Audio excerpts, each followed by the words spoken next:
उपमुख्यमंत्री सुनेत्रा पवार पुढच्या महिन्यात राज्याचा दौरा करण्याची शक्यता आहे।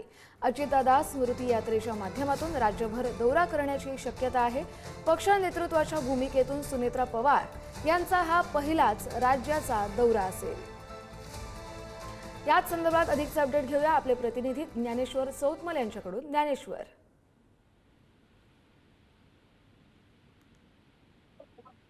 अगदी बरोबर आहे।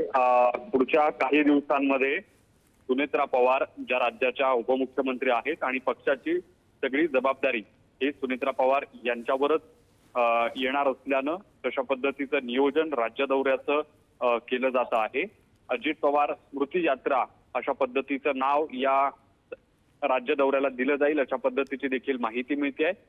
येत्या काही दिवसांमध्ये राज्यभर सुनेत्रा पवार हे आपल्याला फिरताना बघायला मिळू शकतात आणि अजित पवारांच्या ज्या स्मृती आहेत त्यांना उजाळा देणं आणि या निमित्तानं जे राज्यभर हळहळ व्यक्त केली गेली एक सांत्वनपर दौरा ज्याला आपण म्हणू शकतो आणि पक्ष नेतृत्व म्हणून देखील सुनेत्रा पवार ह्या अशा पद्धतीनं बारामतीच्या बाहेर पुणे जिल्ह्याच्या बाहेर पहिल्यांदा पक्षाचं पूर्णपणे नेतृत्व करताना फिरताना आपल्याला येत्या काळात बघायला मिळू शकतात। बरं, धन्यवाद ज्ञानेश्वर तुम्ही दिलेल्या या सविस्तर अपडेटसाठी।